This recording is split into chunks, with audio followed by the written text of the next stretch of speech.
نہیں وہ تکرار ہو جاتی ہے. اس لیے ٹھنڈی میں بیٹھے ہیں تو بس سمجھیے گا اور ہم کوشش کریں گے سمجھانے کی. چونکہ میں جس لہجے سے تقریر کرتا ہوں حضرت قبلہ محب گرامی دونوں حضرات جانتے ہیں. شاید کہ آج پہلی مرتبہ آج ہماری تقریر آپ سنیں گے. برکتاً درود پاک پڑھ لے آپ حضرات. اللہ رب محمد صلی اللہ علیہ وسلم نحن عباد محمد صلی اللہ علیہ وسلم صلاۃ و سلام علیک یا رسول اللہ صلی اللہ تعالی علیہ وسلم. سب سے پہلے مبارکباد کے لائق کمیٹی کے حضرات ہیں جنہوں نے اپنی کاوشوں اور اپنی محنتوں کی بنیاد پر عاشقان خواجہ غریب نواز کو آج ایک جگہ جمع ہونے پر مجبور کیا ہے. رب قدیر کی بارگاہ میں دعا ہے مولا تعالیٰ آج کی اس محفل میں جن جن لوگوں نے جس طریقے سے دامے درمے قدمے سخنے جیسے بھی حصہ لیا ہے رب قدیر ان کی حلال کمائیوں میں بے پناہ برکت عطا فرما. خواجہ غریب نواز رحمت اللہ علیہ کا صدقہ نصیب عطا فرما. وہی رب ہے جس نے تجھ کو ہمتن کرم بنایا. اور یاد رکھیے گا ہم ایسے خطیب ہیں کہ آپ کو ایک مرتبہ بھی نہیں کہیں گے کہ بولیے سبحان اللہ. یہ میری فطرت ہے. اگر اچھا لگے گا تو آپ خود ہی کہیے گا, نہیں اچھا لگے گا بس سن لیجئے گا. کیونکہ اگر ہم کہیں گے آپ کو, آپ کہیے گا حضرت کوئی میرا ایسا ارادہ نہیں تھا, آپ کے کہنے کی وجہ سے ہم نے کہہ دیا ہے. یقیناً اگر آپ کو بھی لگتا ہوگا کہ ہمیں بھی ثواب کی ضرورت ہے تو آپ بھی بول سکتے ہیں. وہی رب ہے جس نے تجھ کو ہمتن کرم بنایا, ہمیں بھیک مانگنے کو تیرا راستہ بتایا. یہی بول سدر والے چمنے جہاں کے تھالے, سبھی میں نے چھان ڈالے لیکن تیرے پائے کا نہ پایا. تجھے یک نہ یک بنایا, تجھے حمد ہے خدایا, تجھے حمد ہے خدایا. فرماتے ہیں ارے وہ خدا کے بندو کوئی میرے دل کو ڈھونڈو, ابھی پاس تھا میرے وہ ابھی کیا ہوا خدایا. اور خود ہی جواب دیتے ہیں, فرماتے ہیں ہمیں اے رضا تیرے دل کا پتہ چلا بمشکل, ہمیں اے رضا تیرے دل کا پتہ چلا بمشکل. در روز کے مقابل ہمیں وہ نظر تو آیا, یہ نہ پوچھ کیسا پایا. وہی رب ہے جس نے تجھ کو ہمتن کرم بنایا, ہمیں بھیک مانگنے کو تیرا راستہ بتایا. تجھے حمد ہے خدایا, تجھے حمد ہے خدایا. یہ سرکار اعلیٰ حضرت رحمت اللہ علیہ کا کلام تھا. برکتاً میں پڑھتا ہوں اس کو چونکہ ایک شکایت لوگ کرتے ہیں حضرت, اور آج کی مجلس میں میں اس کا جواب بھی دے دوں. لوگ یہ شکایت کرتے ہیں کہ خواجہ غریب نواز رحمت اللہ علیہ کی شان میں سرکار اعلیٰ حضرت نے کوئی کلام نہیں لکھا ہے, ان کے لیے کوئی شاعری نہیں کی ہے. میں بس ایک سوال کا جواب دینا چاہتا ہوں. یاد رکھیے گا ادب دیکھیں, اور وہ ادب آپ بھی ملحوظ رکھیں گے. سرکار اعلیٰ حضرت رحمت اللہ علیہ سے کسی نے سوال کیا, کہا حضور اگر کوئی بندہ اجمیر کو صرف اجمیر کہتا ہے شریف نہیں لگاتا ہے. دیکھیں گے جواب. لوگ کہتے ہیں کہ محبت نہیں ہوتی اجمیر سے, لوگ کہتے ہیں کہ خواجہ سے محبت نہیں کرتے گئے. سرکار اعلیٰ حضرت رحمت اللہ علیہ سے سوال کیا گیا, حضور اگر کوئی بندہ اجمیر کو صرف اجمیر کہتا ہے, اجمیر شریف نہیں کہتا ہے, شریف نہیں لگاتا ہے, اس کے لیے کیا حکم ہے آپ کا؟ میرے امام قلم اٹھاتے ہیں, فتویٰ لکھتے ہیں, جواب لکھتے ہیں. فرماتے ہیں کہتے سنو, اگر کوئی بندہ اجمیر کو اجمیر صرف اس لیے کہتا ہے کہ وہاں خواجہ غریب نواز رحمت اللہ علیہ آرام کر رہے ہیں, وہاں خواجہ کا دربار ہے, وہاں خواجہ کی نسبت سے بغض رکھتے ہوئے, اپنے دل میں نفرت رکھتے ہوئے اجمیر کو صرف اجمیر کہتا ہے, فرماتے ہیں ایسا بندہ گمراہ ہے اور اولیاء اللہ کا دشمن ہے. کہ ایسا بندہ جو صرف اجمیر کو اجمیر کہتا ہوگا اپنی نفرت کو ظاہر کرنے کے لیے, اپنے دل میں بغض کو ظاہر کرنے کے لیے, فرمایا ایسا بندہ گمراہ ہے. اور فرماتے ہیں کہ اگر کوئی صرف یوں ہی قلمی طور پر یا وقت کے تقاضے کے اعتبار سے کبھی کبھی ہم لوگ بھی کہہ دیتے ہیں چلو مدینہ, چلو اجمیر, چلو کچوچا شریف نہیں لگاتے گئے، لیکن ہماری عزت مدینے کی ہے، ہم مدینے کی عزت کرتے گئے، اجمیر کی عزت کرتے گئے، کچوچا کی عزت کرتے گئے۔ فرماتے ہیں اگر کوئی بندہ ایسا کرتا ہے تو میرے امام فرماتے ہیں یقیناً یہ کہنا جائز ہے، لیکن برکت سے وہ بندہ محروم رہے گا۔ یہ موٹا موٹی بات آپ نے سمجھ لیا کہ جو لوگ بھی اجمیر کو اجمیر کہتے ہیں، یقیناً اگر دل میں بغض اولیاء اللہ کی ہے، اور ہم تو سرکار غریب نواز کے چاہنے والے ہیں، ہم تو سرکار غریب نواز کے ماننے والے ہیں، آج ہم تعلیمات غریب نواز پہ بات کریں گے۔ آپ نے کرامت بے شمار سنے ہوں گے، آپ کرامت سنتے آئے ہوں گے، اور یاد رکھنا سرکار غریب نواز رحمت اللہ علیہ کی کرامت، سب سے بڑی کرامت یہ نہیں ہے کہ سرکار غریب نواز نے جوگی جے پال کو اپنے کھڑاؤں کے ذریعے آسمان سے نیچے اتارا تھا، یہ سب سے بڑی کرامت نہیں ہے کہ سرکار غریب نواز رحمت اللہ علیہ نے جب اونٹ کو بیٹھایا تو اس کے حکم کے بغیر اونٹ اٹھ نہ سکا۔ سرکار غریب نواز رحمت اللہ علیہ کی کرامت سب سے بڑی یہ نہیں ہے کہ پورے انا ساگر کو ایک کاسے میں لا لیا۔ یاد رکھنا سرکار غریب نواز رحمت اللہ علیہ کی سب سے بڑی جو کرامت ہے وہ یہ ہے کہ 90 لاکھ لوگوں کو کلمہ پڑھا کر کے مسلمان کیا گیا، یہ سب سے بڑی کرامت ہے، یہ سب سے بڑی طاقت ہے۔ اور یاد رکھیے گا وہ غریب نواز جب اس ملک ہندوستان میں آئے تھے نا، حالات کیا تھے، منظر کیا تھا، یہاں کے تقاضے کیا تھے۔ آج سرکار غریب نواز رحمت اللہ علیہ کو اگر تقاریر کو دیکھا جائے، ایسے موقع پر انہوں نے تقریر کی گئے، ایسے لوگوں کے سامنے تقریر کی گئے کہ جہاں کوئی بندہ اسلام نام کو بھی نہیں جانتا تھا کہ اسلام کہتے کسے ہیں، مسلمان کو نہیں جانتا تھا کہ مسلمان کہتے کسے ہیں، لیکن سرکار غریب نواز نے تقریر ایسی کی گئے نا۔ آج ایک کڑوی بات عرض کر دوں حضرت، آج ایک خطیب کو، آج ایک امام کو اپنی قوم کے لوگوں کے سامنے حق بیانی کرنے سے بھی بندہ ڈرتا ہے کہ کہیں ہماری امامت نہ چلی جائے، کہیں لوگ یہ سمجھتے ہیں کہ بندہ ناراض نہ ہو جائے۔ ایک مسلمان، ایک کلمہ پڑھنے والوں کو درمیان تقریر کرنا آج کے دور میں مشکل ہو گیا ہے۔ ایک امام صاحب کے لیے سب سے بڑا چیلنج کیا ہوتا ہے پتا گئے آپ کو؟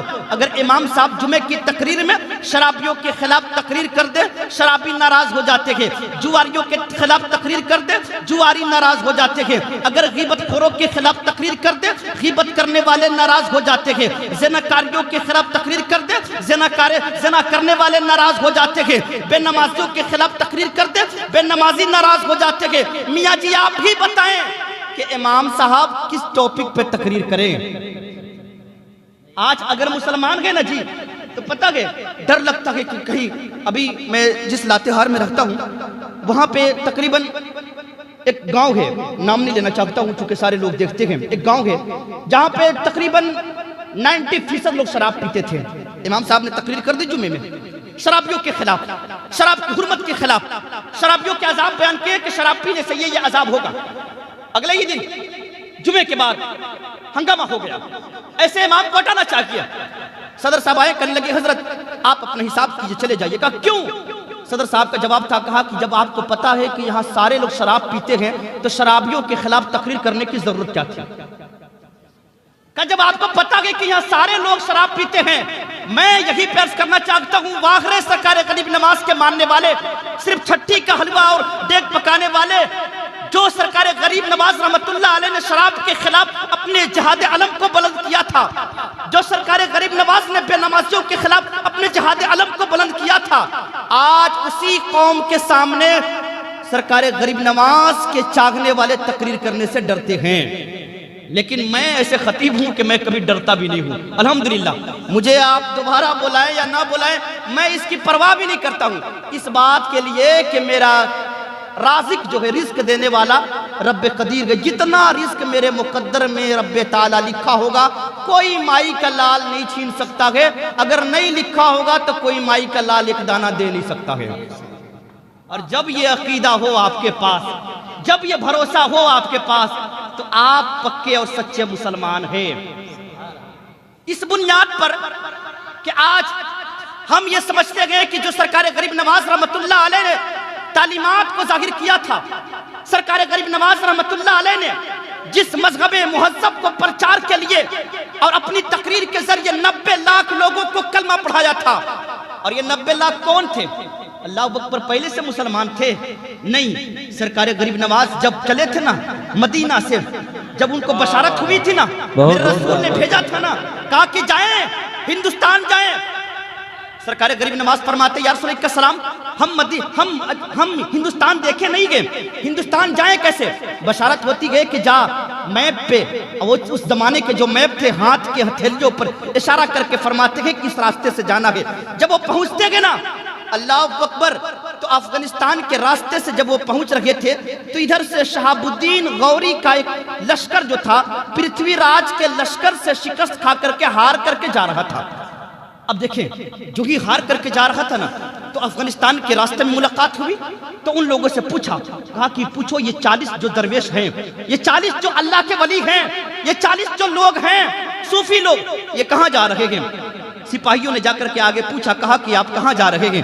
کہنے لگے کہ میں ہندوستان فتح کرنے جا رہا ہوں. بولی سبحان اللہ. کہ میں ہندوستان کو فتح کرنے جا رہا ہوں. تعجب ہوا شہاب الدین غوری کے اس بیان کے بعد. وہ کہنے لگے کہ میاں جی صوفی صاحب، ہمارے پاس دیکھیے لشکر ہے، ہمارے پاس تلوار ہے، ہمارے پاس بھالے ہیں، ہمارے پاس یہ تمام طرح کے لوگ ہیں، گھوڑے ہیں، اسلحے ہیں. آپ کے پاس کیا ہے؟ کس بنیاد پر کیسے آپ ہندوستان کو فتح کریں گے؟ یہ جو لشکر دیکھ رہے گے نا، پرتھوی راج کے لشکر سے ہار کر کے ہم لوگ جا رہے گے، اور آپ کہہ رہے ہیں کہ میں ہندوستان کو فتح کرنے کے لیے، ہندوستان کو جیتنے کے لیے جا رہا ہوں. آپ کیسے لڑیں گے؟ اللہ اکبر. اس وقت پتہ ہے معین الدین چشتی حسن سنجری رحمت اللہ علیہ کے پاس کیا تھا، کیا اسلحہ تھا؟ فقہ نے اور مورخین نے لکھا ہے کہ ان کے پاس 4 اسلحے تھے، 4 ہتھیار تھے. اور وہ 4 ہتھیار کیا تھے؟ کہا کہ ایک ہاتھ میں قرآن تھا، ایک ہاتھ میں جائے نماز تھا، ایک ہاتھ میں تسبیح تھی، ایک ہاتھ میں لوٹا تھا. آج مسلمان انہی 4 چیزوں کو چھوڑ کر کے اور یہ سمجھتے ہیں کہ پوری دنیا پر ہماری حکومت ہو. یاد رکھنا، جب تک بندہ مسلح پر رہا ہے تب تک رب قدیر اس مسلح کی لاج رکھتا رہا اور مسلمانوں کو پوری دنیا پر حکومت کروایا. لیکن آج مسلمانوں نے مسلح کو ترک کیا ہے تو آج مسلمان پوری دنیا میں ذلیل و خوار ہو کر کے رہ گئے. ایک کہیں کہ سنو، ہم تلوار کے ذریعے نہیں بلکہ مصطفیٰ کے کردار کے ذریعے اسلام کی تبلیغ کریں گے. مصطفیٰ کے کردار کے ذریعے. اور وہ کردار کیسا اپنایا تھا؟ اللہ اکبر. پہنچتے ہیں اور پہنچنے کے بعد جو لوگ تھے نا، غیر مسلم بھی تھے نا، آ کر کے کہتے گئے، آج لوگ کہتے ہیں نا کہ ہم جب جاتے ہیں سرکار غریب نواز رحمت اللہ علیہ کی بار میں ہماری دعا قبول نہیں ہوتی ہے. یاد رکھنا، سرکار غریب نواز رحمت اللہ علیہ کی لقب ہے عطائے رسول. کیا لقب ہے؟ عطائے رسول. وہ ایسی بارگاہ ہے نا جہاں کوئی بندہ جاتا ہے نا تو جانے کے بعد خالی لوٹتا نہیں ہے، بلکہ اس دربار سے جو بھی مانگتا ہے میرے غریب نواز ایسے غریب نوازی کرتے ہیں کہ اس کی تمام دعاؤں کو قبول و مقبول کر لیتے ہیں. نعرہ تکبیر، نعرہ رسالت، مسلک اعلیٰ حضرت، جشن غریب نواز، جشن غریب نواز، واہ واہ، زندہ باد. آج پوری دنیا سے لوگ پہنچتے ہیں. ایک صاحب بھی کہنے لگے آ کر کے مجھ سے، کہنے لگے مفتی صاحب پتہ ہے 5 سال سے ہم جا رہے ہیں، 5 سال سے اجمیر جا رہے ہیں، لیکن آج تک ہماری دعائیں قبول نہیں ہوئی ہے، آج تک بھی ہماری ایک دعا قبول نہیں ہوئی ہے. میں نے پلٹ کر کہا کہ سنیں، اجمیر آپ جاتے ہوں گے لیکن یا تو میلہ گھومنے جاتے ہوں گے یا یوں ہی رسمن جاتے ہوں گے. بہت سارے لوگ میلہ بھی گھومنے جاتے ہیں، بھیڑ بھڑکا بھی دیکھنے جاتے ہیں، مارکیٹنگ کرنے بھی جاتے ہیں، اور وہ پھر کہتے ہیں کہ نانا ہماری دعا قبول نہیں ہو رہی ہے. بتائیں اس بارگاہ میں جانے کے بعد اگر کوئی بندہ جاتا ہے خالی ہاتھ لوٹ سکتا ہے؟ نہیں. یاد رکھیے گا، ویسی بارگاہ نے مجھے ایک واقعہ یاد آ رہا ہے کہ بادشاہ اورنگزیب رحمت اللہ علیہ کا زمانہ تھا. بادشاہ اورنگزیب ہیں اور وہ شہنشاہ ہے، بادشاہ ہے، اور وہ بادشاہ سرکار غریب نواز رحمت اللہ علیہ کی بارگاہ میں پہنچتے ہیں. یعنی کہ دنیا کا بادشاہ، وہ مستقل بادشاہ کے جو دلوں پہ حکمرانی کرتا ہے اس بادشاہ کے دربار میں پہنچتے ہیں. سرکار غریب نواز رحمت اللہ علیہ کی بارگاہ میں جیسے پہنچے، اجمیر شریف پہنچے، جیسے کیا دیکھتے ہیں کہ دروازے پر ایک نابینا، ایک اندھا یہ دعا کر رہا ہے کہ یا خواجہ میری آنکھ کی بینائی واپس کر دے، میری آنکھ کی روشنی واپس کر دے۔ بادشاہ اورنگزیب نے کہا کہ میاں جی کتنے سال سے دعا مانگ رہے ہو؟ کہنے لگے کہ بادشاہ سلامت اس چوکھٹ پہ غریب نواز کے دیار میں 20 سال سے دعا مانگ رہا ہوں، آج تک میری دعا قبول نہیں ہوئی ہے۔ اللہ اکبر، کہ آج تک میری دعا قبول نہیں ہوئی ہے، 20 سال سے دعا کر رہا ہوں۔ لیکن وہ نابینا تھا نا، تو یہی رسمن دعا کرتا تھا، کیونکہ وہاں بے شمار بھکاری ہیں، ایسے ایسے بھکاری ملیں گے کہ مہینہ میں اللہ اکبر آپ جتنا نہیں کما سکتے گے نا وہ ایک دن میں بندہ کما لیتا ہے۔ اور جب وہ اندھا ہو کر کے اتنا پیسہ کما سکتے ہیں تو آنکھ لا کے بھی کیا کر سکتا ہے وہ بندہ۔ یوں ہی رسمن کہتا تھا کہ یا خواجہ میری آنکھ کی بینائی واپس کر دے۔ ہاتھ کو پھیلاتا تھا، زائرین جاتے تھے، لوگ جاتے تھے، اس کی جھولی کو بھر دیتے تھے۔ اللہ اکبر، بادشاہ نے کہا کتنے دن سے دعا مانگتے؟ کہا کہ 20 سال سے دعا مانگ رہا ہوں، قبول نہیں ہوئی ہے۔ بادشاہ اورنگزیب رحمت اللہ علیہ اولیاء اللہ کے ماننے والے تھے، وہ کہتے سنو اولیاء کے دربار کو اس طریقے سے بدنام نہ کرو، اور اگر واقعی تو سچے دل سے دعا مانگتا ہے، وہ فرماتے سن ابھی میں فاتحہ پڑھنے اندر جا رہا ہوں، اور اندر جانے سے لے کر کے باہر آنے تک تمہاری آنکھ کی بینائی واپس نہیں آئی نا، تمہاری گردنیں اڑا دی جائے گی۔ اللہ اکبر، شرط ایسا لگا دیا، کہا کہ تمہاری گردنیں اڑا دی جائے گی، ہم فاتحہ پڑھنے جا رہے ہیں۔ اللہ اکبر، اب بندہ جو ہے ہاتھ اٹھاتا ہے، دعا کرتا ہے، میرے مالک تو صرف آنکھ سے محروم کیا تھا، تھوڑی دیر کے بعد اگر آنکھ نہیں آئی نا تو گردن سے بھی محروم ہو جائیں گے، جان سے بھی ہاتھ دھو بیٹھیں گے۔ وہ اب دل سے دعا کرنے لگتا ہے۔ 2 سپاہیوں کو کھڑا کرتے گئے بادشاہ اورنگزیب، کہنے لگے کہ نگرانی کرو، میں آ رہا ہوں، اور آنے تک اس کی آنکھ کی بینائی، آنکھ کی روشنی نہیں آئی نا، گردن اڑا دی جائے گی۔ یہ دعا کر رہا ہے، رو رہا ہے، آنکھوں سے موٹے موٹے آنسوؤں کے قطرات ٹپکا رہا ہے، اب دل سے دعا کرتا ہے جو یہ دل سے دعا کرنی تھی۔ اللہ اکبر، بادشاہ اورنگزیب واپس آتے گئے فاتحہ پڑھ کر کے، جیسے ہی فاتحہ پڑھ کر کے آئیں گے، اللہ اکبر، یہ بندہ ادھر دل سے دعا کر رہا تھا، رب کائنات نے اس کی دعاؤں کو اس طریقے سے قبول کرتا ہے۔ وہ فرماتے گئے کہ جو کہ وہ خواجہ کہہ کر کے رب کی بارگاہ میں دعا کر رہا تھا، رب کائنات نے اس کی آنکھ کی بینائی واپس کر دی۔ سبحان اللہ۔ نعرہ تکبیر، نعرہ رسالت، مسلک اعلی حضرت، کرامت غریب نواز، نعرہ تکبیر، نعرہ رسالت۔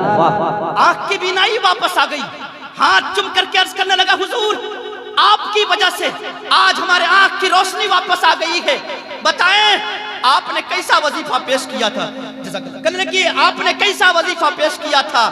میرے وہ بادشاہ فرماتے کہتے سنو ہم نے کوئی وظیفہ پیش نہیں کیا تھا، تو صرف اپنے پیٹ کے لیے خواجہ غریب نواز کے دربار کو بدنام کر رہا تھا، آج تو نے سچے دل سے دعا مانگی ہے، رب کائنات نے خواجہ کے صدقے تمہاری آنکھ کی بینائی واپس کر دی ہے۔ سبحان اللہ۔ یارو جب جائے نا تو پیٹ کا سوال نہ کرے، اپنے لیے دعا نہ مانگے، اور یوں ہم جو جاتے ہیں دعا مانگتے ہیں یا خواجہ، یاد رکھیے گا میں بات عرض کر دوں، ہم جب جاتے ہیں نا تو جتنا ہم خادموں کو لوٹ دے کر کے آتے ہیں نا، اللہ اکبر، ہم تو یہ بات عرض بھی کرتے ہیں، وہ لوگ جاتے گئے تو سب سے زیادہ جو جائیں گے سرکار اعلیٰ حضرت رحمت اللہ علیہ سے پوچھا گیا، وہ کہنے لگے کہ اگر کوئی بندہ مزار پہ جائے تو طریقہ کیا ہونا چاہیے؟ آج طریقہ بھی سیکھ لیا جائے۔ طریقہ، کسی بھی اللہ کے ولی کی بارگاہ میں جائیں آپ، کسی بھی اللہ کے ولی کے دربار میں جائیں آپ، تو سرکار اعلیٰ حضرت رحمت اللہ علیہ سے سوال کیا گیا کہ حضور اگر کوئی بندہ کسی بھی اللہ کے ولی کے دربار میں جائیں، اولیاء اللہ کی بارگاہ میں جائیں تو طریقہ کیا ہونا چاہیے؟ اور وہ آج طریقہ سیکھ کر کے جائیں آپ، اگر اس طریقے پر اگر عمل کریں گے تو یقیناً آپ کی ہر دعا قبول ہوتے ہوئے نظر آئے گی۔ لیکن اگر طریقہ سے آپ نہیں جائیں گے، ظاہر سی بات ہے کہ اگر کوئی بھی اگر پیر صاحب آئے ہو، طریقہ بتا دیا ہو کہ اس طریقے پہ مجھ سے ملنا، اگر اس طریقے سے آپ نہیں ملیں گے تو آپ کا پیر صاحب ناراض ہوں گے کہ ناراض نہیں ہوں گے؟ ناراض ہوں گے کہ نہیں ہوں گے؟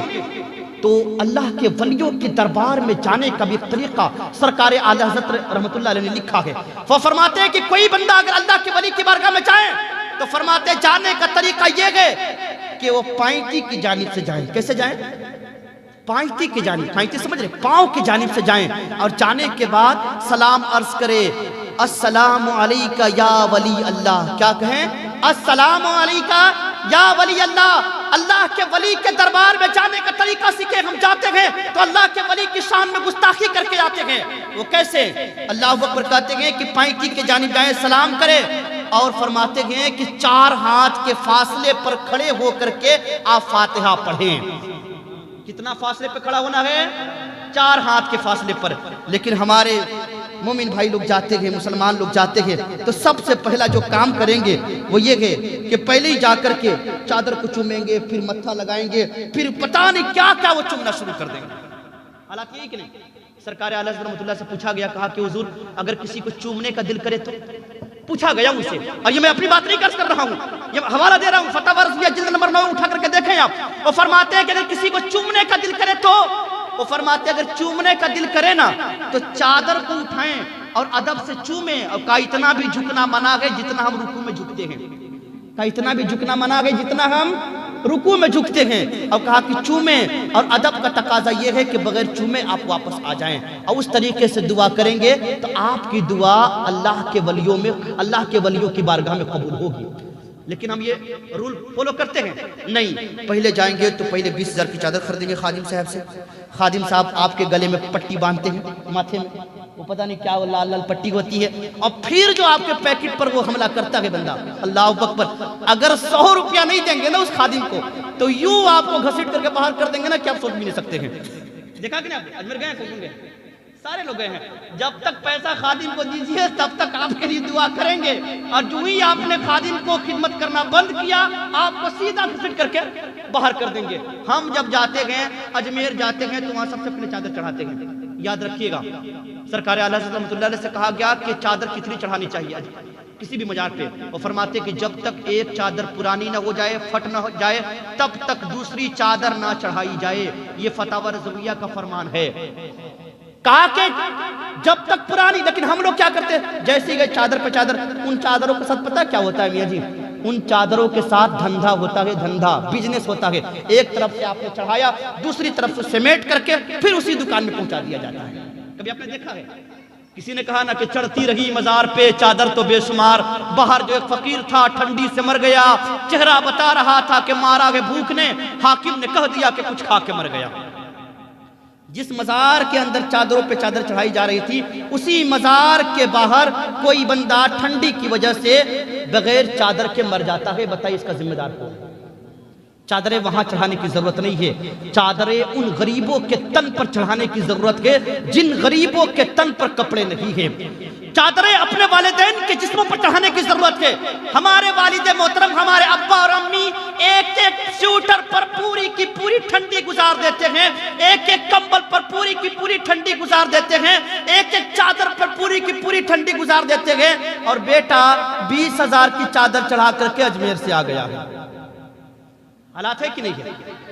ماں باپ کو پھٹا ہوا سوٹر پہن رہے، پھٹا ہوا جیکٹ پہن رہے ہیں، وہ نیا کمبل بیٹا لا کے نہیں دے سکتا ہے، لیکن وہاں جا کر کے سنیں، جب تک کہ آپ کے ماں باپ آپ سے راضی نہیں ہوتے ہیں نا، تب تک خواجہ کیا مدینے والے تاجدار بھی آپ سے راضی نہیں ہوگا۔ یاد رکھیے گا، آپ کے لیے سب سے بڑے جو پیر ہیں نا وہ آپ کے والدین، آپ کے ماں باپ ہیں۔ یاد رکھیے گا 100 پیروں کی دعا بعد میں قبول ہوگی، 100 اللہ کے ولیوں کی دعا بعد میں قبول ہوگی، 100 اللہ کے ولی آپ کے لیے بیٹھ کر کے الگ دعا کرے، ایک ماں باپ آپ کے لیے بیٹھ کر کے الگ دعا کرے، 100 پیروں کی دعا بعد میں قبول ہوتی ہے، پہلے اپنے ماں باپ کی دعا قبول ہوتی ہے۔ اسی لیے پہلے اپنے ماں باپ سے دعا کرانے کی کوشش کرے۔ امام صاحب کی بارگاہ میں بعد میں آئے، مفتی صاحب کی بارگاہ میں بعد میں آئے، پہلے اگر ماں باپ ہیں نا تو ان کی بارگاہ میں جائیں، ان کی ضروریات کو پوری کریں۔ یاد رکھیں یہ ہمارے والدین ہیں۔ آج حضرت قیامت کی نشانیوں میں سے ایک نشانی یہ بھی ہے کہ لوگ اپنے ماں باپ کے ساتھ برا سلوک کریں گے۔ اس ٹاپک پر بھی ضرورت بات کرنے کی ہے۔ تعلیمات خواجہ غریب نواز یہی ہے، ہم صرف کرامت سنتے آئے ہیں، ان کرامت سے ہمیں لینا دینا کیا ہے؟ اگر خواجہ غریب نواز نے پورے انا ساگر کو ایک کاسے میں لا دیا ہے تو یقیناً ان کی شان ہے، لیکن اس سے ہمیں کیا سیکھنے کو ملایا؟ اس سے ہمیں سیکھنے کو یہ ملا کہ جو خواجہ کبھی بھی اپنے والدین کے دلوں کو تکلیف نہ پہنچایا، ان پہلوؤں پر بھی غور کرنے کی ضرورت ہے۔ جو خواجہ غریب نواز رحمت اللہ علیہ نے تعلیمات اعلیٰ حضرت، تعلیمات رسول اللہ صلی اللہ علیہ وسلم کو عام کیا ہے، اس تعلیمات پر عمل کرنے کی ضرورت ہے۔ آج بحیثیت مسلمان، اچھا جو خواجہ غریب نواز رحمۃ اللہ علیہ نے اسلام کو پھیلایا ہے، اگر میں آپ سے پوچھ دوں کہ وہ اسلام آپ کے گھر میں ہے، یہ بڑا سوال ہے۔ اگر میں پوچھ دوں کہ آپ کے گھر میں اسلام ہے، وہ اب کیا جواب دیں گے؟ ابھی پتہ ہے لوگ ساری تعلیم دیتے ہیں اپنے بچوں اور بچیوں کو، لیکن ابھی ایک جگہ ہم گئے ہوئے تھے تو دیکھا تاکہ میں تو ایک لڑکی سے جب میں نے پوچھا کہ ظاہر سی بات ہے جب آتے ہیں تو لوگ بڑھا دیتے ہیں کہ ابھی پوچھئے، تو جب پوچھا میں نے کہا کتنے پڑھے لکھے ہیں، تو کہنے لگے کہ بس یوں ہی میٹرک کی ہے، اور اس کے والد صاحب بغل میں تھے تو کہنے لگے کہ وہ بس یہ کہ دین و اسلام پر پڑھی لکھی ہے حضرت۔ کتنا جانتی ہے؟ دین اسلام پر پڑھی ہے۔ تو میں نے کہا کہ بتائیے کہ دین و اسلام کہتے کسے ہیں؟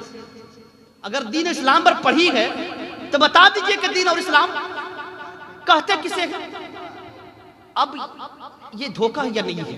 میں آپ سے پوچھنا چاہتا ہوں، ہم جس دین کو ماننے والے ہیں، جس اسلام کو ماننے والے ہیں، ہم مسلمان کہتے ہیں، لیکن اگر یہ پتہ نہ ہو کہ مسلمان کہتے کسے ہیں، وہ خواجہ ایک ہو کر کے 90 لاکھ لوگوں کو کلمہ پڑھا دیا ہے، لیکن ہم اتنے لوگ ہو کے بھی آج تک کسی غیر کو امپریس کر کے اپنے مذہب میں داخل کرنے کی کوشش کیا ہے۔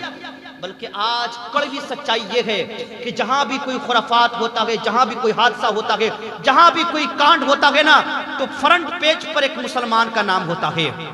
یہ کڑوی سچائی، اس کو آپ نظر انداز نہیں کر سکتے کہ کہیں مرڈر ہو، کہیں ریپ ہو، چاہے کہیں جوا میں بات آئے نا، تو سب سے پہلے ایک مسلمان کا نام آتا ہے۔ کیوں آتا ہے؟ کیا وہی اسلام ہے جو خواجہ غریب نواز رحمۃ اللہ علیہ نے لا کر کے ہمارے ہاتھ پر دیا تھا؟ اس اسلام کی حفاظت کر رہے ہیں؟ ہم نہیں کر رہے ہیں۔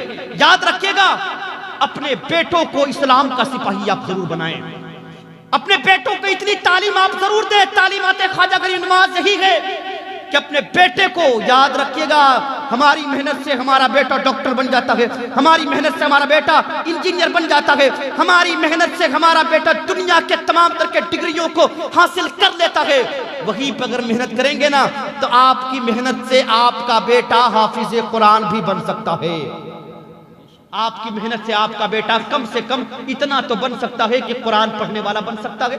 آج کیا بات ہے، چھٹی کا موقع ہے نا، امام صاحب کو ہر گھر میں جانے کی ضرورت پڑتی ہوگی، ہر گھر میں چلیے امام صاحب میرے یہاں فاتحہ کیجئے، میرے یہاں فاتحہ کیجئے۔ یہاں تک کہ اگر مرغی بھی حلال کرنے کی بات ہوتی ہے تو لوگ دوڑے دوڑے لے کر کے مرغی مسجد کی طرف، مدرسے کی طرف آتے، جلدی سے نکلیے امام صاحب مرغی انتقال کرنے والی ہے۔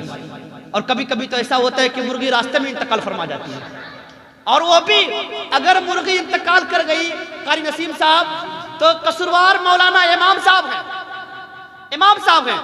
اگر مرغی مر گئی نا تو صدر صاحب، سیکریٹری صاحب کے دروازے پر آ کر کے کہیں گے کہ آپ نے کیسا امام رکھا ہوا ہے، آپ کے امام کی وجہ سے آج ہماری ایک مرغی مر گئی ہے۔ ہم نے بے شمار لوگوں کو دیکھا ایسے کہتے ہوئے۔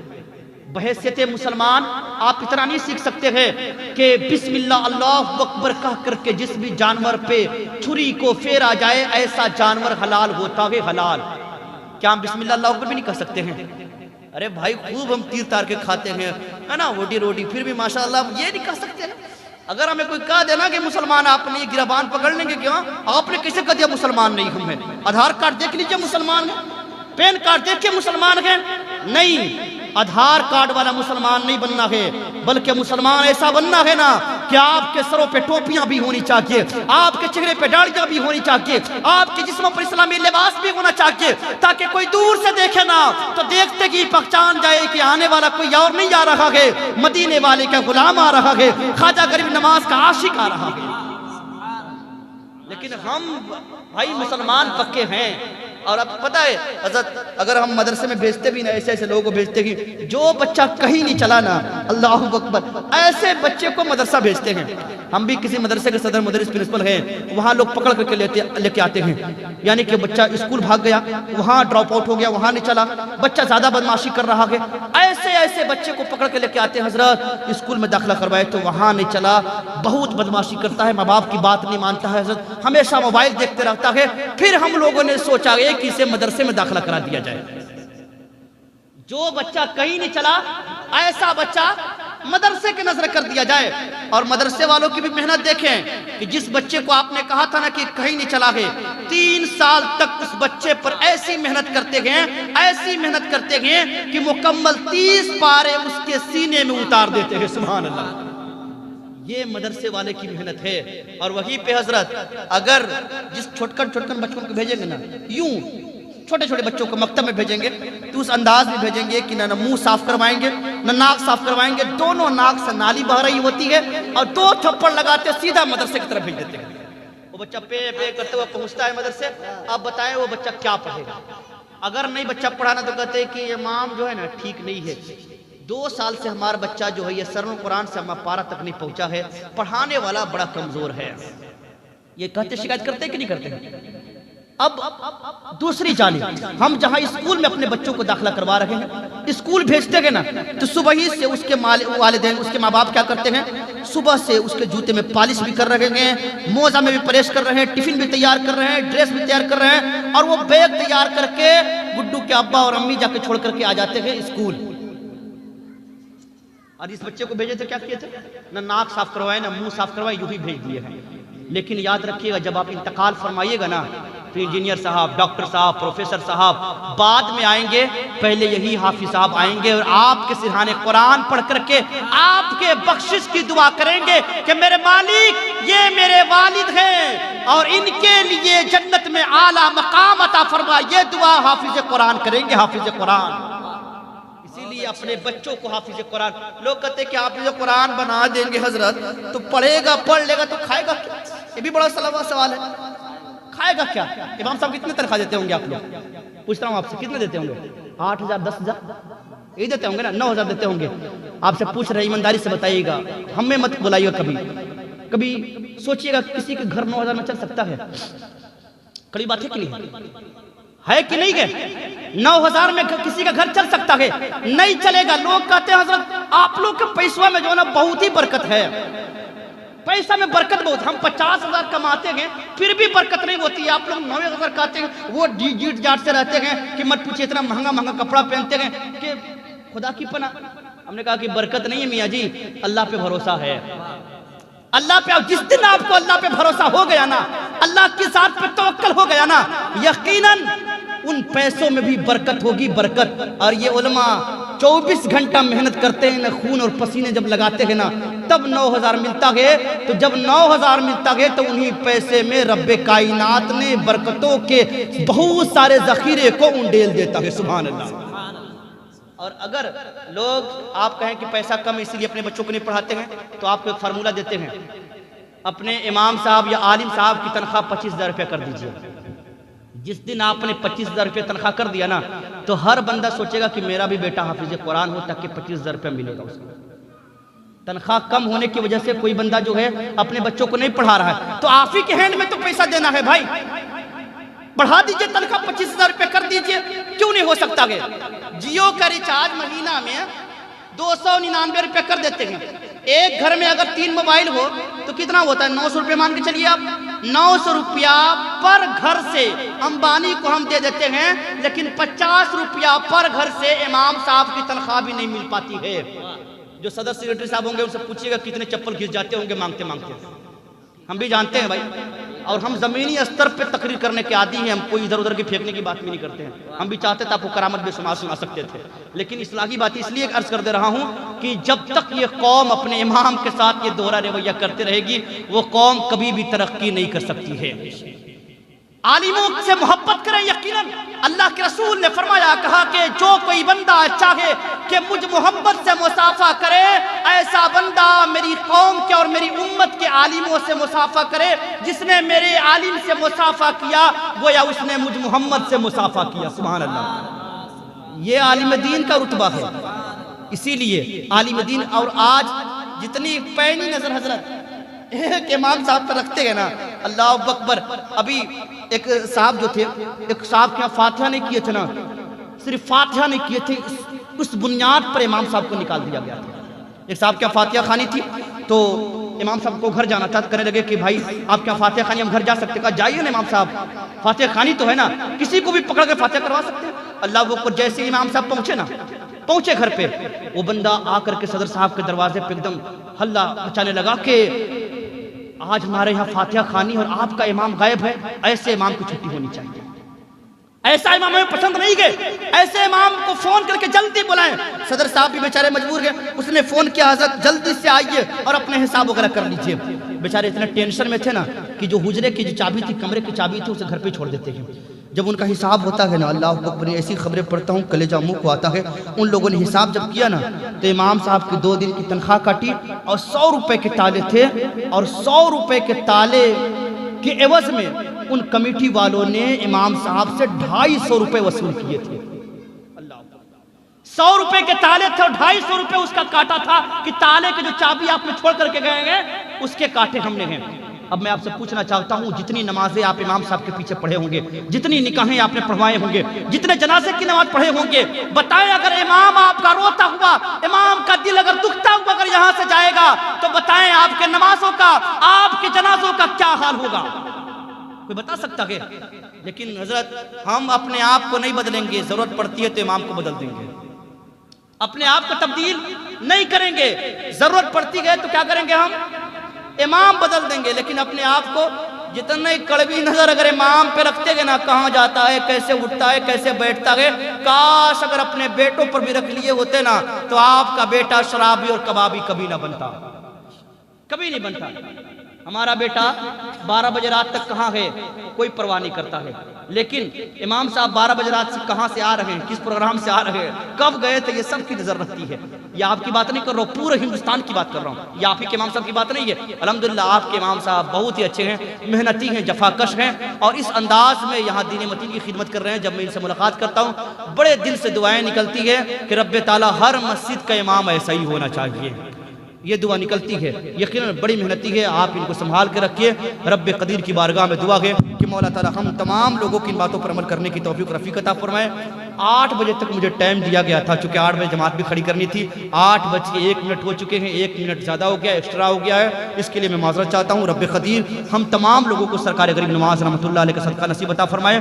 رب قدیر تمام حاضرین کی دعاؤں قبول و مقبول عطا فرمائے۔ انشاءاللہ تعالیٰ پھر کبھی موقع ملے گا تو مدلل مفصل گفتگو ہوگی، حالات حاضرہ پر ہماری تقریر ہوتی ہے، انشاءاللہ تعالیٰ پھر کبھی ملاقات ہوگی۔ وما علینا الا البلاغ، استغفر اللہ ربی من کل ذنب واتوب الیہ۔ ٹھنڈی کا موسم میں زیادہ بوجھ بھی نہیں ڈالنا چاہیے، جتنی باتیں بیان کی گئی ہے اگر اس پر ہی اگر آپ نے عمل کر لیا تو آج کی مجلس کامیاب ہو جائے گی۔